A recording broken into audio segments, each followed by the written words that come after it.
Yo, yo, yo, this is Crispy Cody from the Crispy Reviews podcast, and today we're going to be talking with Mr. Kaptain Slug from Krime Slugs, this awesome avant punk band I've discovered. I love you guys. You have awesome sound, but you are described as many different things online. On Bandcamp, you're described as alternative, boredom pop, bedroom pop, or garage punk. And then on Spotify, I love your bio because it says neo absurdist nightmare pop, but it's for no one. So who's it for then? But Uh, talk to me about neo absurdist nightmare pop. Like I love that running title. It's so captivating as like an idea. I feel like all bands kind of, unless you're trying to be like very specific, like we are a thrash punk band, which some bands are trying to do, usually make up like some genre for themselves, and it's like one of the most fun parts. It's like the fun parts of being in a band are like naming your band, coming up with album titles, all of that stuff. And one of them is this. It's just like a fun creative exercise. And the way I went about it is like my favorite type of comedy, and I feel like comedy is a big part of the music we do too, or I do. That it's like neo absurdist, kind of like doesn't mean anything. Like when you put neo in front of like neo folk or something like that, and you're like, what does the neo mean? It just means like modern, which like is funny to call anything modern because nothing stays modern, like to call something like modern rock or whatever, that means nothing because in 60 years that can't be modern rock anymore. It's like a temporary name. So it's like putting that on there, like this name almost is meaningless. Yeah. So it's just like a contradiction of itself, the entirety, and you make it what it is. It's very fun because it's also nightmare pop. I think that saying in itself, because so many people want to be called like bedroom pop artists and stuff nowadays, and you as such yourself for Krime Slugs are definitely nowhere near of what bedroom pop is usually sounding like. And I love that you guys are called nightmare pop because it seems more edgy, and it's just like, whoa, nightmare pop, like what is this going to be sounding like? It kind of encaptivates your imagination to like want to explore deeper into what Krime Slugs is. I feel like in the future, there's probably going to be a real name for all this, like they're going to call it like COVID music, like all the like at home made by themselves music by people who traditionally hadn't made music by themselves. And I Yeah. feel like it's like there is kind of this like drum machine genre that has kind of emerged in the past 5 years that was kind of like caused by everyone being stuck at home. Yeah, I could name a couple off the top of my head. One of my favorite acts, Snooper, they started with this, right before COVID. It was like in 2019 or 2020 when they first released, their stuff, and it's very similar. It's all part of the DIY scene. Same with Hmm. Prison Affair too. That's another like bigger name artist in that same subfield, but. I like what you're doing though because it sounds more synth kind of based. Like there's a lot more synth kind of stuff, especially on tracks like one that really stuck out to me that I love so much that I've been listening to like on repeat is Dummy Up. Dummy Up is like one of my favorite cassette sounding like songs that you've created, at least from your artillery over the past 5 years, because you've been doing this project since 2020, correct? Hmm.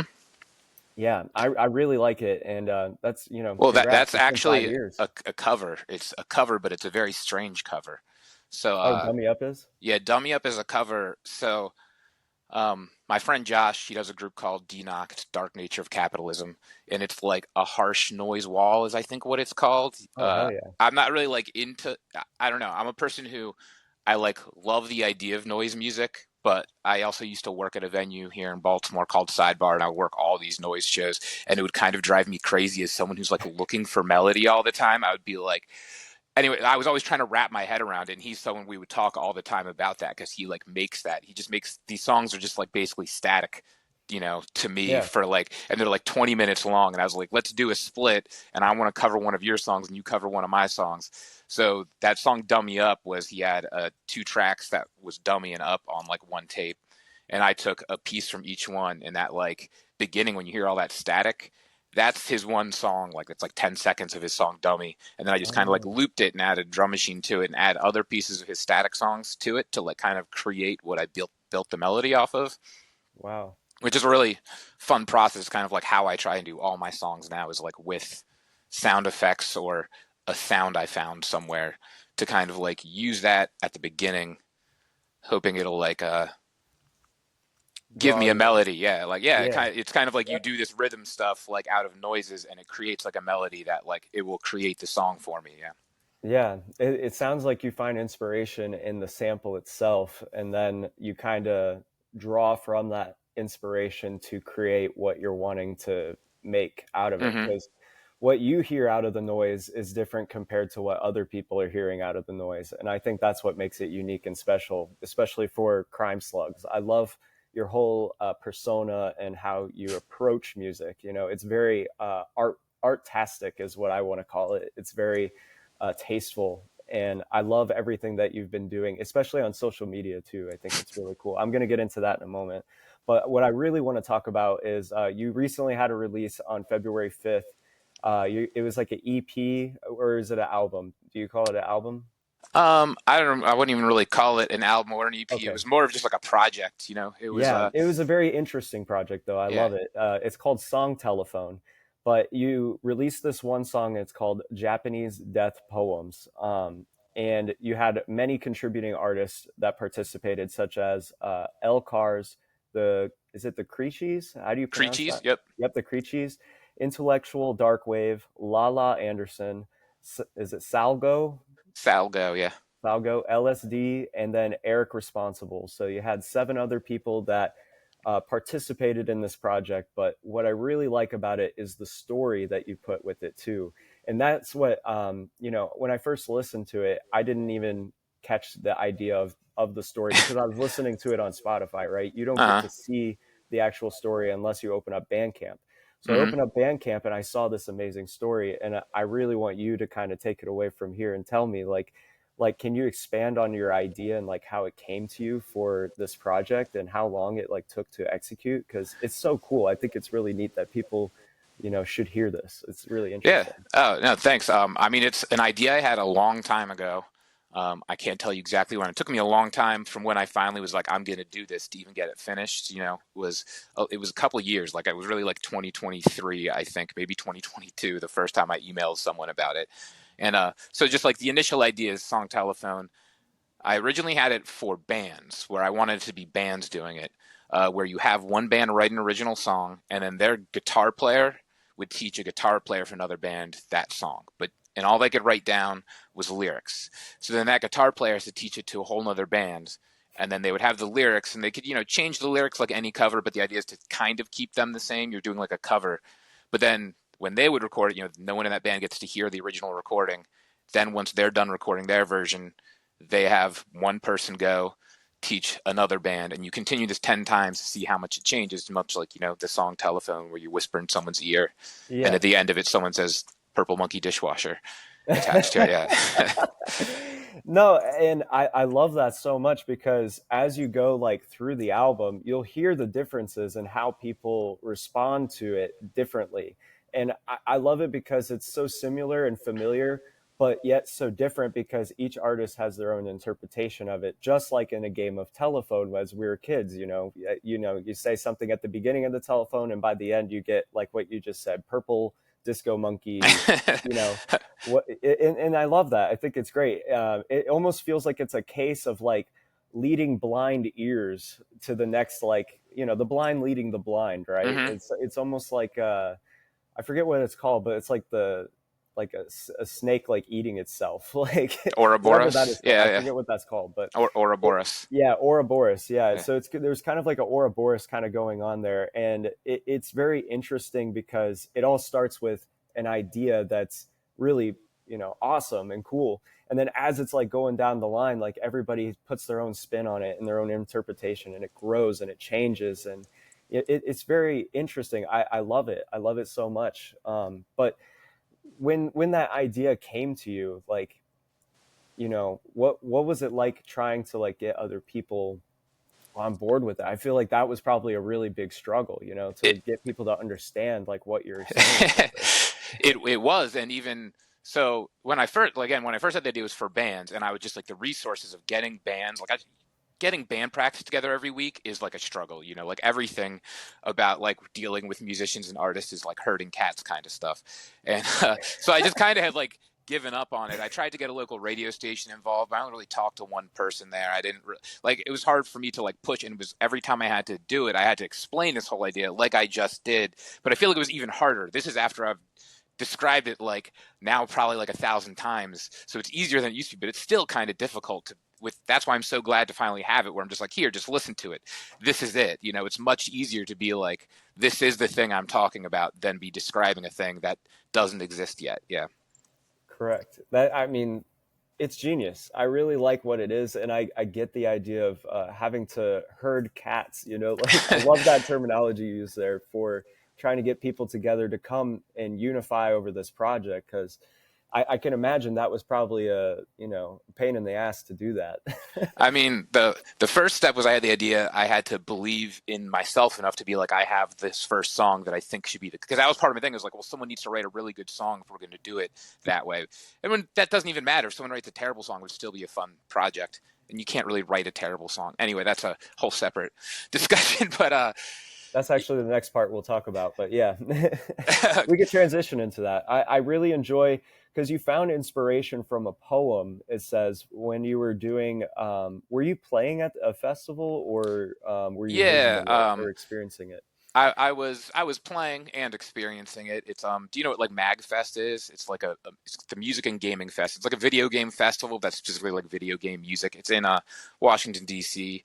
Oh, It's like okay. it's huge. It's like this huge thing for like, video game convention stuff. I'll But have to look it up. That sounds cool. it is. It's a fun time. I have gone most years for a long time. It is a fun time. But this is like their summertime thing. The same event. It's kind of like the same people who set it up, and it's like a campground. And I also play in a band called Cowabunga Pizza Time. We're like a Ninja Turtles concept band, Yeah. um, and we were playing that whichever summer it was that It before I says started. 2017 or 2018 2017, is yeah, what yeah, you wrote on yeah. the, Because yeah. I had the like this is when that happened. Like writing the song was still probably in like 2021 or something. Hmm. But yeah, it was this like video game convention thing.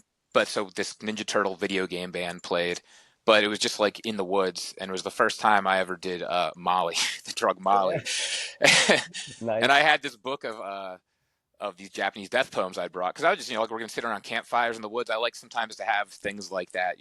It's like the same things like someone has a guitar, like have a thing to talk about. Campfire discussions, even if you're not doing Molly, are usually a great place for like deep discussion on dumb things or whatever. Yeah. So I brought that book, and I just been like reading them around our little like cabin we had as a band, and sometimes being like, this one's really good, and sometimes laughing at them. And this is when I was just laughing at so hard the word chimpunkan, because it meant stuff and nonsense. And I was like, they have a specific word that means stuff and nonsense. I love that.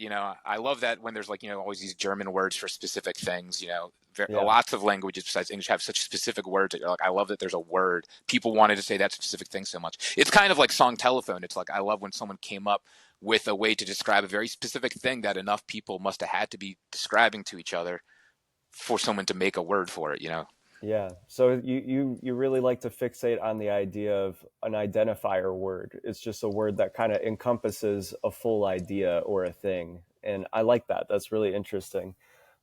Especially because for you wrote in here saying that, this word, stuff and nonsense, you have like a whole like thesis almost basically saying like how that saying has changed for you over time too. And I wanted to explore that as well, because for you in the beginning, like you said, it was very funny and it was like weird to you and stuff, and you thought it was awesome that this word was a thing, but then after it kind of changed for you. So explain on that, like what happened afterwards. It's kind of like meant something new.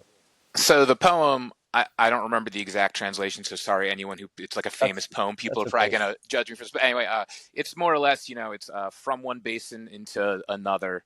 Stuff and nonsense was the That's description, it. or that was the translation. Yeah, okay. And that's, they're saying like you're born into a basin, you're buried in something, and they're like from what birth to death, it's stuff and nonsense. And I was taking it as just like it's just like none of it makes sense. It's like it's kind of I was taking it almost as like there's no point to it, you know. But like in a positive way. And people say there's like two types of nihilists: the ones that are real dark and the ones that are like there's no point to anything, so might as well have fun kind of thing. I was taking it in a very like life is meaningless, but that's a beautiful thing way, which is still a good way to take it.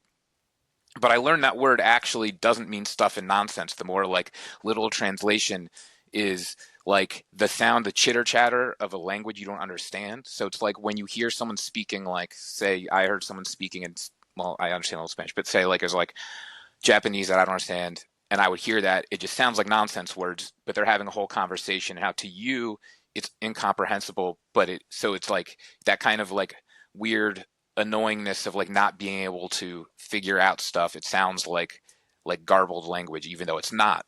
And then that description, I think, made it more of like life to death. It's all crazy, and you don't really understand it like until the end, kind of thing. Which I take as a better way is like, yeah, so much you learn as you go along. You know, it is nonsense. It's all just these random things, but there's meaning in there if you want to find it. Yeah. Like you No, might not understand it as jibber jabber, but you can learn to understand the language. It's like, yeah.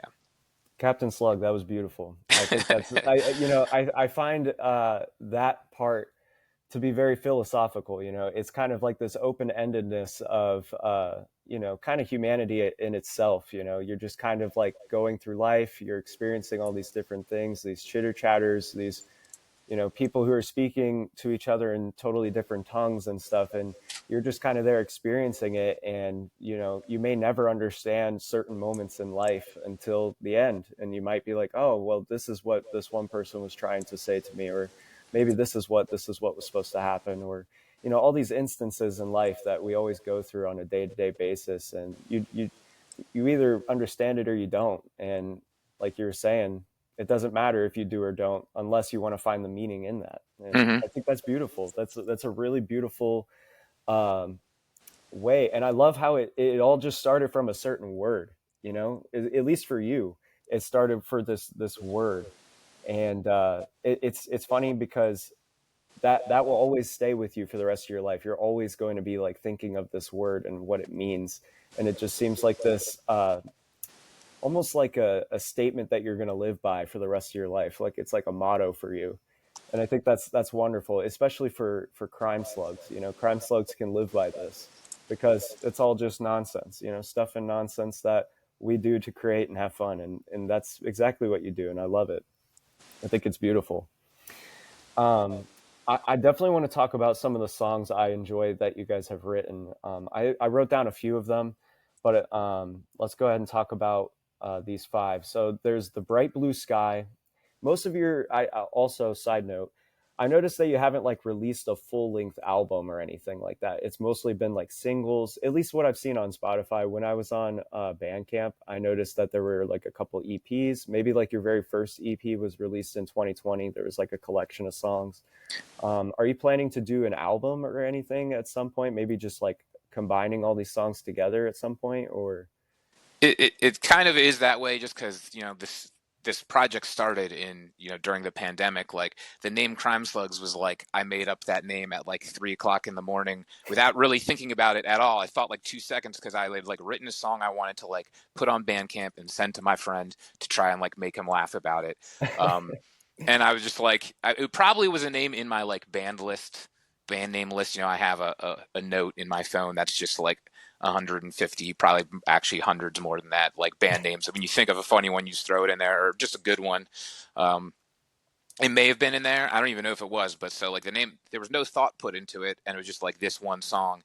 And it's actually so the first like year I was even doing it, I was using AI for the lyrics. This is like this rudimentary version of ChatGPT before his new ChatGPT. Someone just set up this phone number you would text, and you're supposed to text it like Ramones, and it would write you a Ramones songs of lyrics because wow, it was only scraping lyric sites. So I was like doing that for like the first beginning, and it was just like this project to kind of keep me sane while I couldn't play music with my friends because we were all trapped in our own homes for all that time.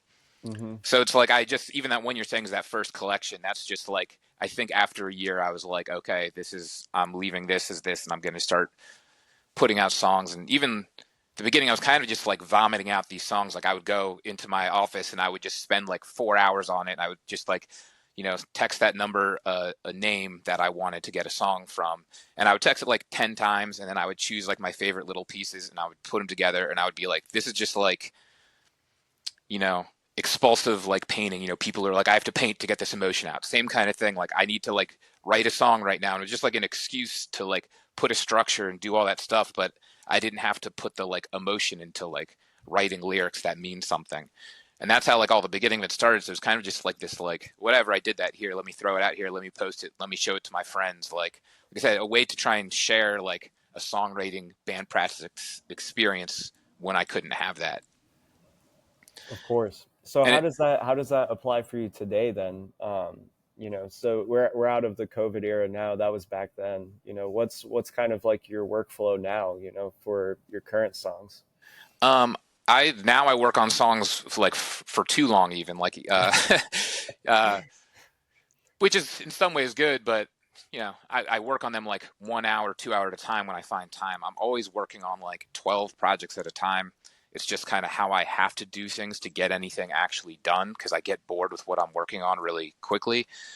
And lately, I've even been focused on like visual art more than music. So it's like when I have time to sit down, I'm like, oh, what should I be working on? And lately I've been doing a lot of covers actually, just because sometimes I'm like, I have time to work on music. I'm not feeling inspired. Let me pick out a song I love just to get something done when I have the time to be sitting down and doing music.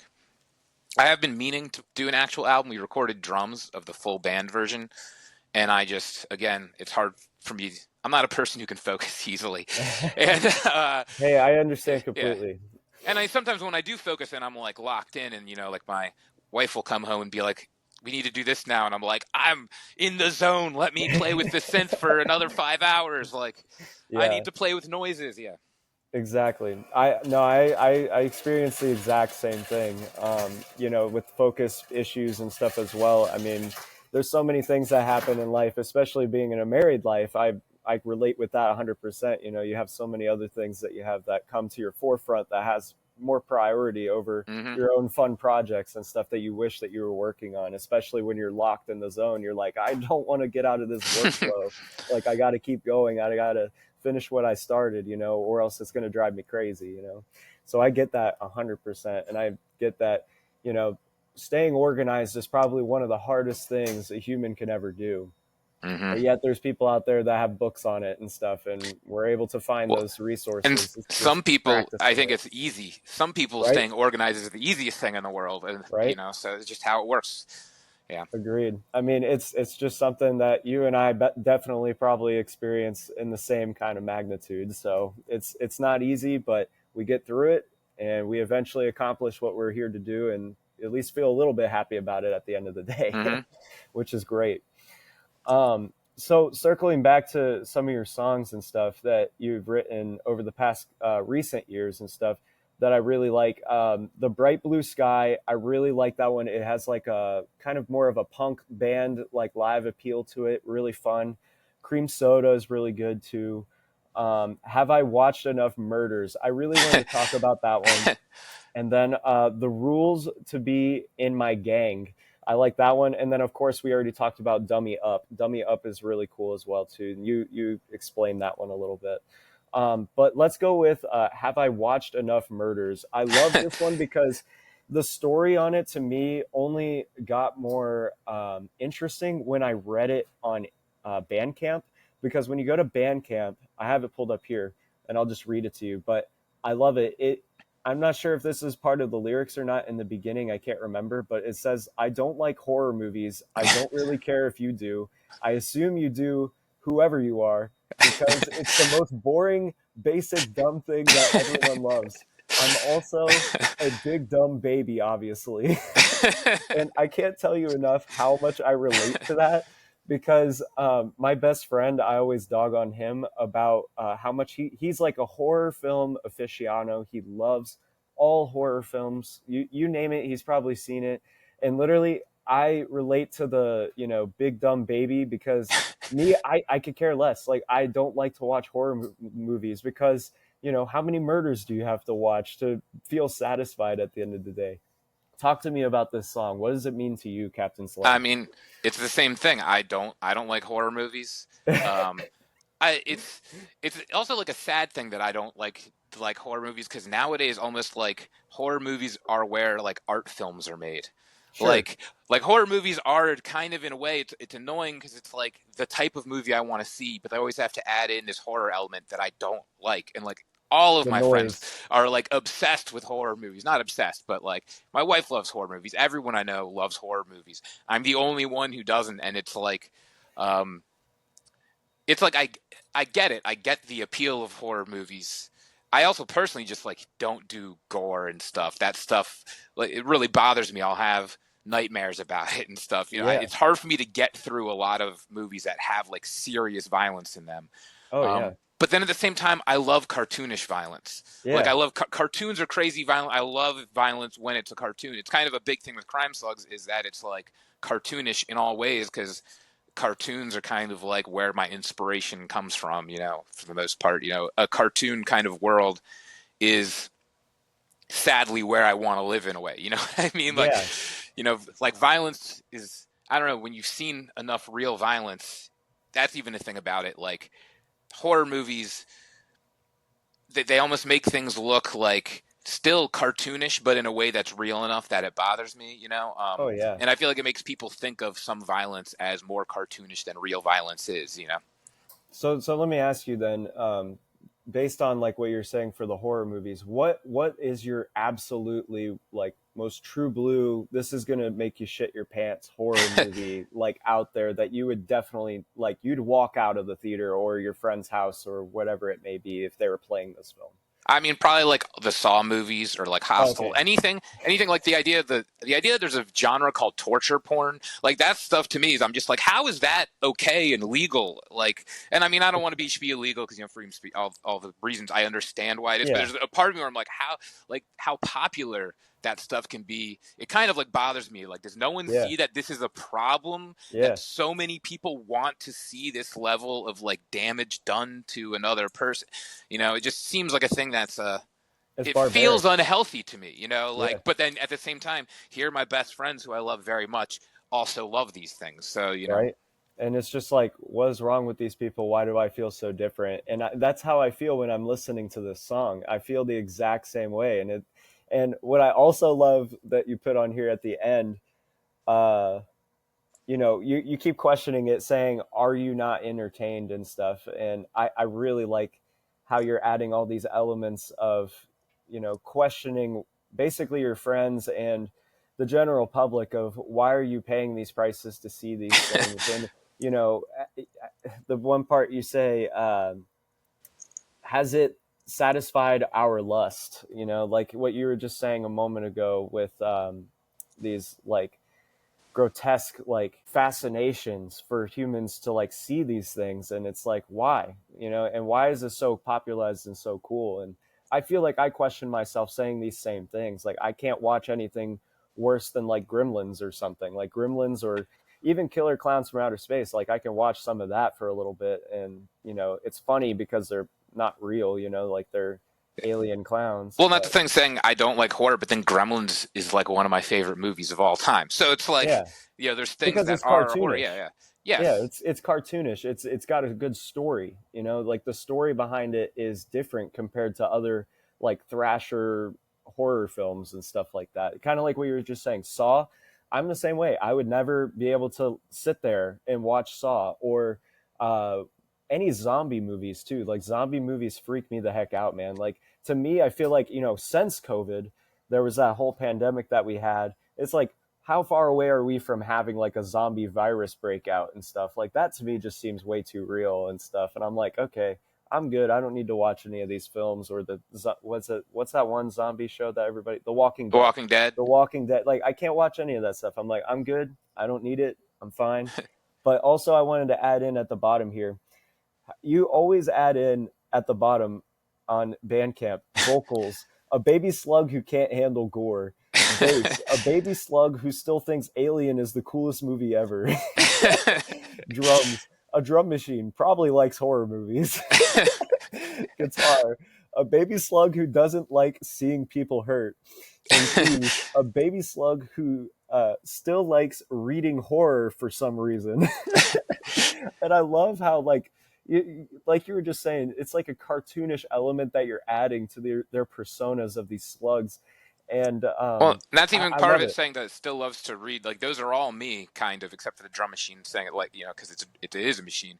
All Yeah. those are always just like a little joke that it's like some joke either about myself or about the song. Usually, I actually don't always put that in there nowadays. I should remember to. Someone is actually reading it. I always assume no one's actually looking at any of this stuff, which Oh is a no. part of what's fun to do. Is you're like, yeah, no one's really looking at this. I can do whatever I want. There's a freedom to that.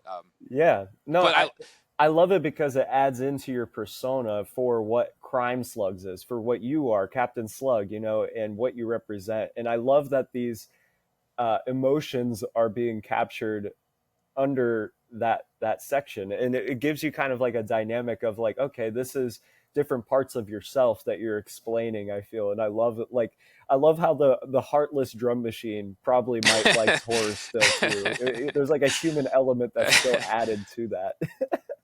But the thing still likes to read horror for some reasons. Like the thing, I don't like horror movies, but I like read like well, not every Stephen King book, but like all of his short stories. I love one of my favorite authors is author Joe Lansdale, who writes like horrifying, terrible horror. Like, why do I like to read? It's the same thing. So I'm still getting it somewhere sometimes. Like the same thing I'm saying. Not saying that I judge people like horrors, but one of the things I like misunderstand about it when it's a book, I don't mind it. I guess it's kind of like my imagination isn't as scary to me as a movie is. Yeah. No, and I think I really appreciate you putting those dynamics in there, and it's a nice Easter egg to have like just hidden and tucked away. But I love it, and your attitude and approach for your music is also really interesting too. It kind of reminds me of I don't know if you know Liam Lynch's song "United States of Whatever." Oh, that's my main go-to karaoke song. Okay. Oh Yeah. wow. Okay, I just hit the nail on the head. But like literally, when I'm listening to your music and I'm reading like what you're putting into your work and stuff, of just like, who cares? Like, what's the point? You're just like, whatever. Like Hmm. somebody comes up to you, starts talking, and you're like, I don't want to hear any of this. Whatever. Get out of my face. I love it. I love that attitude because it what comes down to at the end of the day is like, it doesn't really matter like what anybody thinks at this point, because everything is kind of whatever, and it encompasses and circles back to your word, your thesis, like your overall thesis statement basically. How do you pronounce it again in Japanese? I'm terrible with Japanese, by the way. Chimpunkan. Chimpunkan. Yeah. So chimpunkan, which translates to stuff and nonsense. I feel like this word totally encompasses everything for you. And for that song now, which is now your number one karaoke song that you go to, which is hilarious. Great song, by the way. Yeah. Love it. So let me ask you, Slugs. I know that you said just a moment ago that you came up with the name at like 3 a.m. somewhere, but is there a reason like Slugs became like a part of you and your art and stuff, or what is the main reason why you latched onto Slugs? I mean, I feel like that's how any good art comes from. It's just your subconscious. Who knows what I was thinking about? Probably, there's a million great slug things. I like the way slugs look. I feel like snails got really popular on the internet, snails and slugs, like kind of recently, but like that was like 5 years ago. I probably had been watching some like slug Instagram video that I probably follow, like someone who had like a pet snail or something. Uh, I love it. I just didn't know if there was like a deeper affiliation with the slugs or something that you like. Maybe there's something hidden behind it, because you kind of like, your character that you have going with Captain Slug too. Like, I love how it's kind of like a mask and stuff. So you're just kind of this persona. You're almost, it's superhero esque, along with like your comic, not necessarily comic, but cartoon love. Like you have a lot yeah, of different things that are adding together to make what you are in Crime Slugs, and I love it. it's very much a Batman kind of thing. Batman. Yeah, Okay. yeah. Like, I do. I I'm love not comic bad. books as well. Yeah, I don't keep up with comics. I don't read them that regularly now. But as a kid, I read comics all the time. And I still read comics now, just not as often. But it's definitely a Batman thing. The idea of slugs. It was like having a totem or whatever. And I kind of, like I said, I just chose it at like 3 a.m. But finding meaning when you make something up randomly, it's like the same thing. You start with a random noise when I'm trying to write a song, whatever it is. I record some birds outside my window or something, and I put that in. I might even take it out later, but like that random thing, you find something in there. And the same thing, slugs. It was just random idea, but I feel like there's a lot to slugs. You know, people think about them as like gross, slimy, but they're also a good thing. They do a lot of good things for the environment. They're an important part of the ecosystem. You know, they are interesting looking. You know, they're I wanted to add in here real fast too. I love I know I'm hopping around a little bit yeah, here, yeah. but I'm gonna hop to this and then we'll hop back to a music question. But I noticed on Instagram you've been doing like angry eyes stickers on toilet seat covers, and I love that so much because I think it's kind of like you're leaving your mark, and I feel like it's leaving your slug trail is what I wrote Oh in yeah, my notes here. So I you say kind that of all have the. like a slug trail kind of going along with these markings of your angry eyes and stuff. How I long mean, have you been doing that, and what like why angry eyes? Like, how did that come about too? I mean, the angry eyes. It's again. It's kind of like the slug thing. It didn't have that much meaning when I first did it. Like, so my first costume came from I made a Mars Attacks costume for. Okay, so one of the things during the pandemic. Sorry, I'll back up to explain the costume. Like, we were just trying to like come up with fun things since we couldn't be like around our friends, and we made this like virtual costume contest to like just have an event. We would have these events at this local art space in Baltimore called the Wind Up Space. It was the greatest venue of all time. It was a magical place.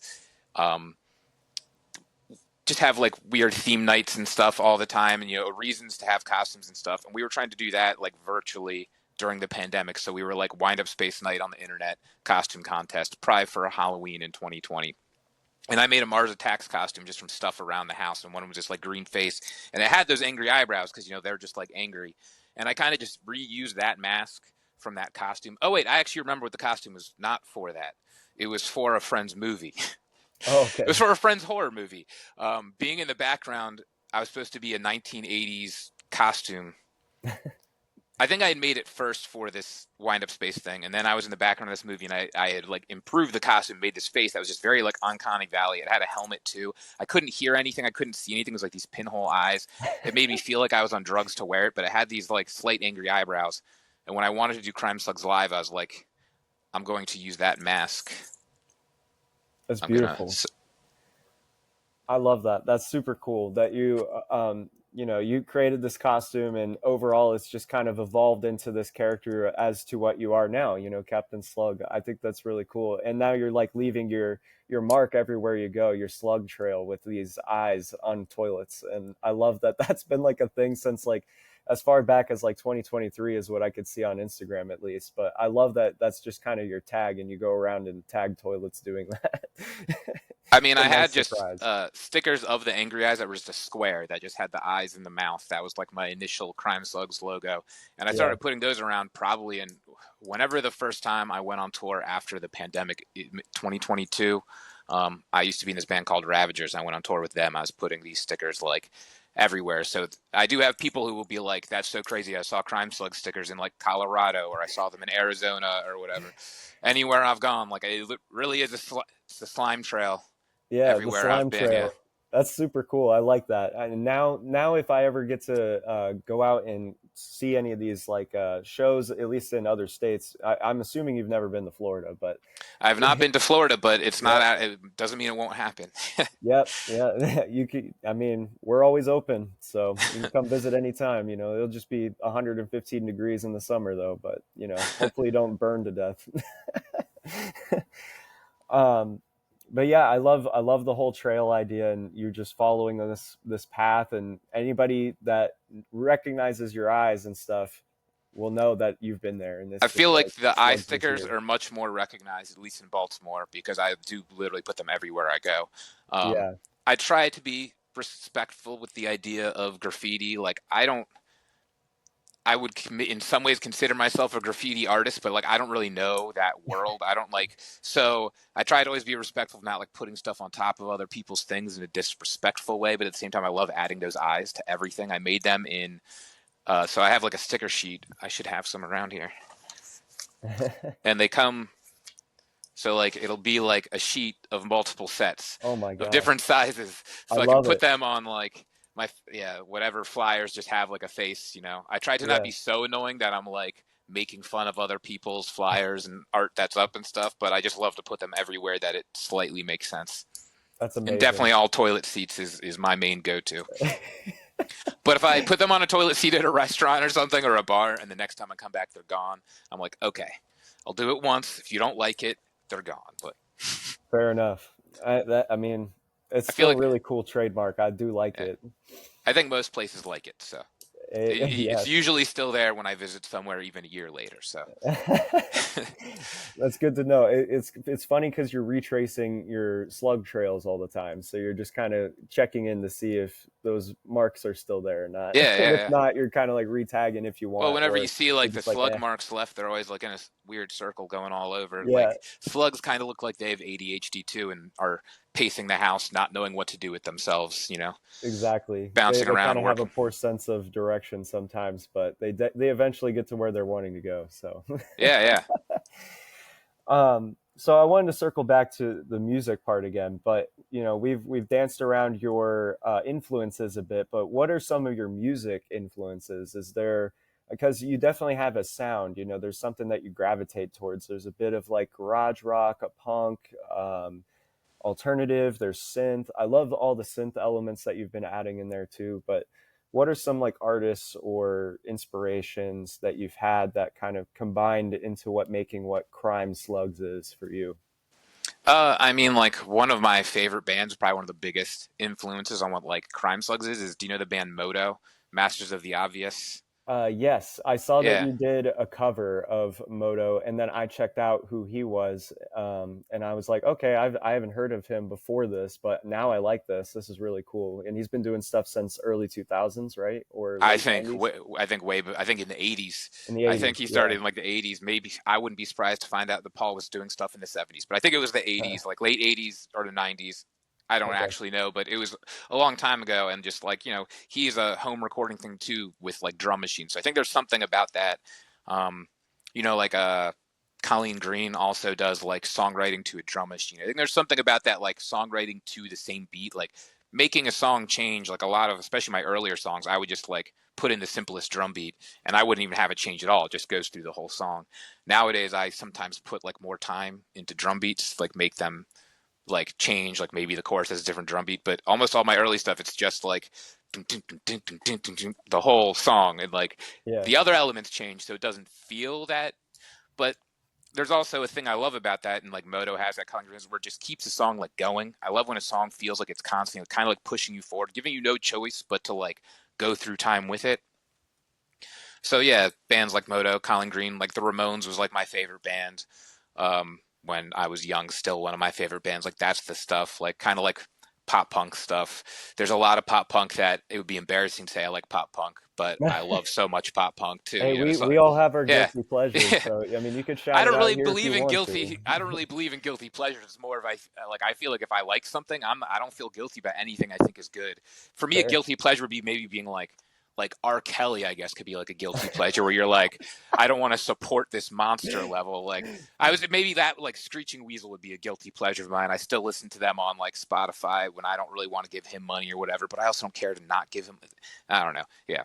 Yeah, it's a whole ordeal. I get it. There's a lot of different, like controversies that are surrounding certain It's artists one and of bands and it's one stuff. of the few good things about using Spotify is that I'm like, I'm not really supporting someone by listening to their music.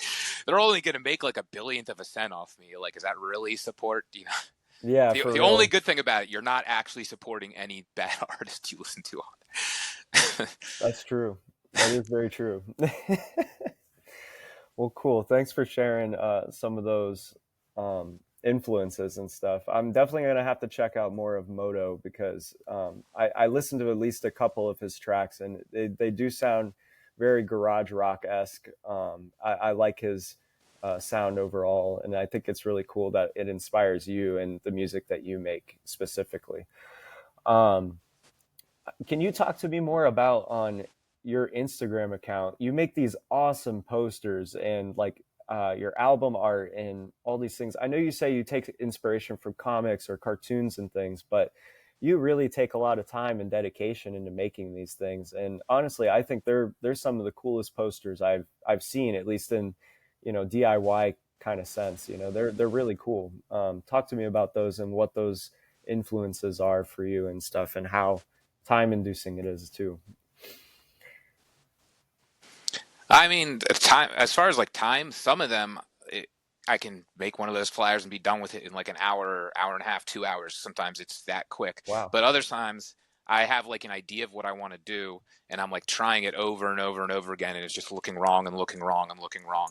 I would say on average, I probably spend like 8 hours on a flyer, probably, but some of them I probably spent like 80 hours just retrying stuff because I didn't like it. And usually that's just I don't have a good idea yet. But usually, depending on what it is, I have a good idea. I just want to make stuff look kind of exciting.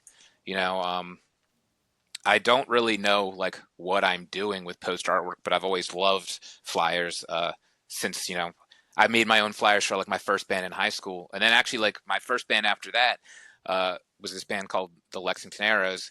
And our guitar player, this guy Alex Fine. He's an incredible artist. You've probably seen his art, even though you don't know it. He does like the cover of Time and stuff like that. But he's a great poster artist. It was almost like I wasn't allowed to make flyers for my band. Like he wouldn't have been like, no, you can't. But it's just this thing when someone's like this incredible artist that you're in a band with. It's just made me think of myself as not an artist because comparatively, it was like I don't know how to draw, and a lot of it is even I don't really know how to draw. I still don't, but I've embraced like how that is your own style, kind of thing. I didn't understand that stuff when I was younger. Um, but yeah, I had these people who were always like great artists in my band doing all the artwork. And I feel like once I started doing it, it was like people were like, oh, can you do this for me too? And it's like my favorite thing to do. So spending 40 hours on one is great because it's like what I like to do. It's the kind of thing where I someone getting in the zone. I feel like it's the easiest thing for me to get in the zone and like feel good about what I'm doing. I can feel accomplished when I'm done with it. I love making flyers. And when you're saying like part of the process where they come from, a lot of them are straight up stolen images in a way. That kind of goes with the Yeah, Krime Slugs thing. Like I'm a person who doesn't really like believe in uh, intellectual rights. Like, yeah, I mean, I believe in them existing, but I think they're not a good thing ultimately. But whatever, they're part of our entire bad system. Um, yeah. so it's like a lot of them will be like I did one recently for Victim's Family. They were named after what's that guy B. Cliben, who is famous for those cats. I might be saying that name wrong. In the '70s, like I had T-shirts of his like cats that said you know Florida, and it had a B. Cliben cat with like holding a fish or something. And one of his Okay. most famous ones was this cat wearing like Converse All Stars kind of. So I basically just took that cat and redid it, but gave it combat boots to make it like this is this like kind of jazz punk band. And I felt like it was like this is fine. I'm stealing, but it's like more of a reference. You know what I mean? It's Yeah, kind of like inspired by like I feel like it's uh, fan art. yeah, exactly. It's like stealing is fine as long as you're open about it. You know what I mean? I feel like it's almost like a because it's also I'm not really stealing. I'm not taking money away. I'm not taking anything from anyone. No, Um, it's your yeah. own interpretation of it, and that's what fan art is. You're Hmm. using it as your own interpretation, and I love it. I think it's really cool, and plus, that just goes straight back into your name again for Crime Slugs. The crime is you are stealing art and repurposing it for yourself and enjoying Yeah, it. using art the way I feel like it should be. I feel like when you make art, you're part of the world now. It's a great, beautiful thing. It's like why I want people to like cover my songs or do things like I Yeah, feel like have everyone fun with should. it. Yeah. I would Yeah, love if someone took one of my flyers and was like, "That's a good idea. I'm going to redo that." yeah, One of the ones I did, one of my favorite ones, which was a stolen idea, was I made one for this band Slop Tart, I think was the big band, but it was at the skate park, and it was a nice. four panel comic strip. It's on my Instagram if you want to see it, but it was a guy saying like, "Hey buddy, are you going to the show at the skate park?" And he says no. Uh, He's like, "No, I like music that sucks." And the other guy like shoots him with this like zapping gun, and then he points the gun at the person looking at the flyer, and says, "Are you going to the show?" And it's when was it's a this posted? I think it was last summer. But the idea was from a Jim Henson commercial. I just seen a Jim Henson Jim exhibit Henson. at the I don't remember which museum, but somewhere in Baltimore had a Jim Henson exhibit, and they had this like commercial he had done where it was like, "Hey, do you like so and so coffee?" And the guy says no, and the guy just shoots him with a cannon, and he blows up, and then he's like, "Hey, do you like this coffee?" to the audience, and I was like, "That's such a great idea. And I made the flyer, but I also made a template version where I was like, hey, anyone, use this for a flyer in your town. Yeah, I got your flyers pulled up right here, actually. So, um, can you see them on your It's screen? yeah, I see him popping up. I was trying to scroll down to tell you when this one I was just talking about was posted because I know I Okay. posted it that way. Yeah, so this But we're close to the top here. But is it more closer to the bottom or it's if you go towards the bottom, it's bottom? right Okay. above the one with the X-ray vision guy. X-ray vision guy. Let's see. There you go. Some of those toilets we talked about.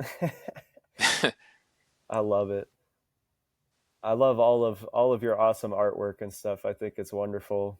Everything that you've created, it's really cool.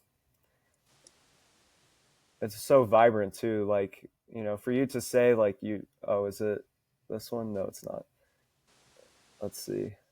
I love this too because that's you, right? It's like an interpretation of you with the helmet Oh on with yeah, the angry so eyes. that's You kind there's of a look like photo. He-Man or something. There thanks. I have so that's my usual thing. I'm not wearing as my mask Yeah, today, right here. but I usually have this helmet that I wear when I play. This one Just right wouldn't here. fit over top of a. Right there.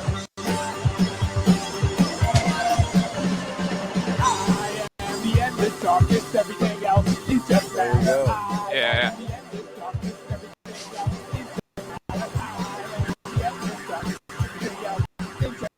I love it. I absolutely love it. That's just a snippet, but I love all of this that you are doing. It's so cool.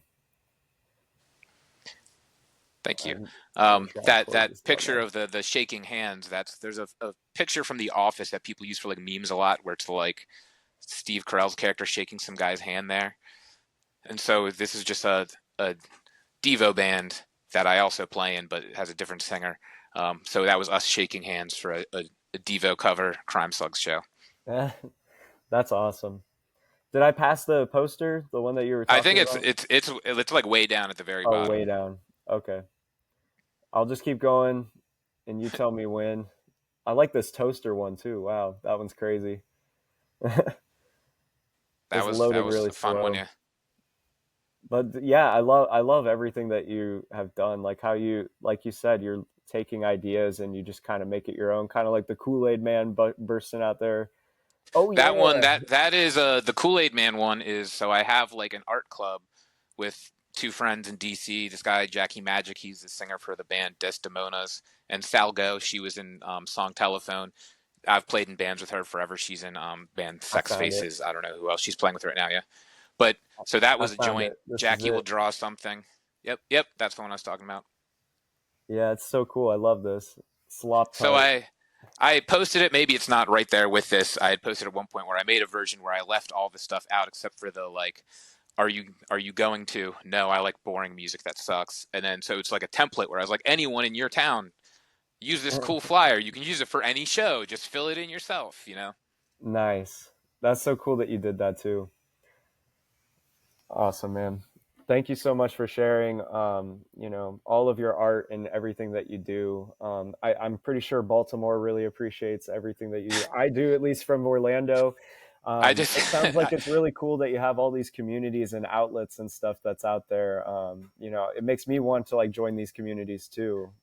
Maybe you could provide like some links to me, and I'll add them onto the podcast here as well, so people can join or check them out. Or if you have yeah. like open Discord servers or something where people can meet you, yeah, just share those types of things, and I'll include it in the description for the podcast. Um, but yeah, I guess we'll start wrapping up. So what are your future plans with Krime Slugs, and are you planning any tours or any albums, EPs? What's happening in your neighborhood, Captain I mean, Slug?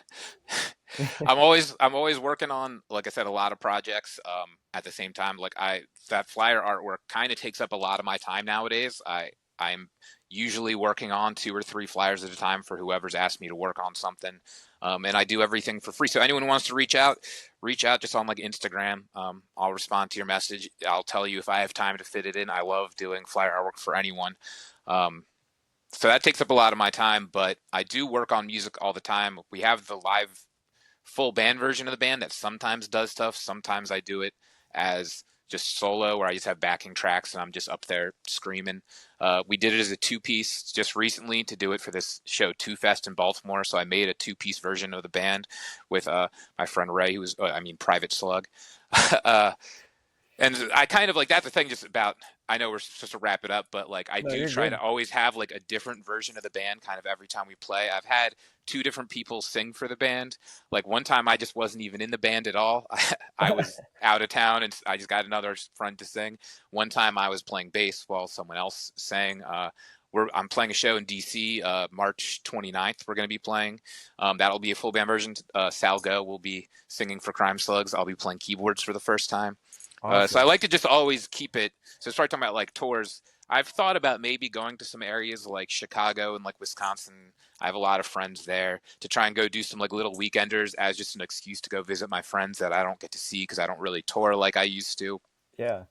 So I guess anyone keep your eyes open. I might be playing a show in your town, whatever it is, but it'll probably be the 1 to 2 person version because I can probably only convince one of my friends to come with me at a time nowadays. It's hard to convince. It's like I said, it's so hard to get band practice together for 5 people. Like if you can get that to happen once a month is tough. So, Understood, understood. but Yeah, I have a friend in Chicago, so if you need any help, I know he does some synth stuff himself, so I could always recruit him for your band or whatever. So that would be we're here to awesome. support you, Captain Slug, as you say. I've seen Moto play that way a lot, where just random musicians he had in a town do it. I could I could probably try that. Yeah, you could Steal more from Moto. Why not? yes, hit up our Reddit pages and stuff, and just say like, hey, I got this project, and I'm coming to this city, so let's plan something. Let's do it. Here's the Yeah. music sheets. Let's do it. So that's really cool. I think it's really neat that anybody can be part of Crime Slugs and fight. Are you fighting crime or are you causing crime? I feel like we're more of not like Batman. It's more of like a Riddler situation. Like I Riddler. think it's Okay. more of like a Batman villain. But Yeah. I do, like we were talking about, like the name with Crime Slugs and stuff, and how slugs meant nothing. Same thing with crime. I was just like, crime with a K just looks cooler. That's gonna be more fun to draw. But then since then, it's like crime has like there are people. Then of course there's so many crime. There's like all these artists and stuff who have crime with a K in the name. I'm like, oh, I must have just picked that up in the background somewhere, you know. But I do very much think of it as like doing criminal things like graffiti, stealing ideas and stuff where it's like no one's being hurt. This is not, it's technically illegal, but it shouldn't be. It's like, it's not unethical. I feel like crime means like illegal, but not unethical. It's like, violence, like That's anti-fascists why groups when who you have to get, judge, yeah. that's why when you have a what's it called, like a trial, you have your the people that help judge it. I Yeah, forget yeah. what are those people called again. I totally blanked. Jury. Yeah, the jury. So you Yeah, have like the jury exactly. that judges like what if you even broke the law or not. Yeah, So it's they crime is help. stuff that you won't, that a jury won't convict you for, kind of thing. Like. Exactly. Yeah. And I think that's awesome, man. Captain Slug, though, I greatly appreciate your time. Thank you so much for coming on to the podcast today. And we really look forward to your next adventures. We're ready to fight alongside you for your crimes and dastardly plans. So Thanks. let's I stay in. need every good man, woman, and child's help. So. All right. Well, thanks for joining us today for Crispy Reviews podcast. Remember to do those social things such as liking, following, subscribing. If you want to, if you don't, I don't care. Whatever. All right. Well, thanks. Take care. Thanks so much. Overall. Bye.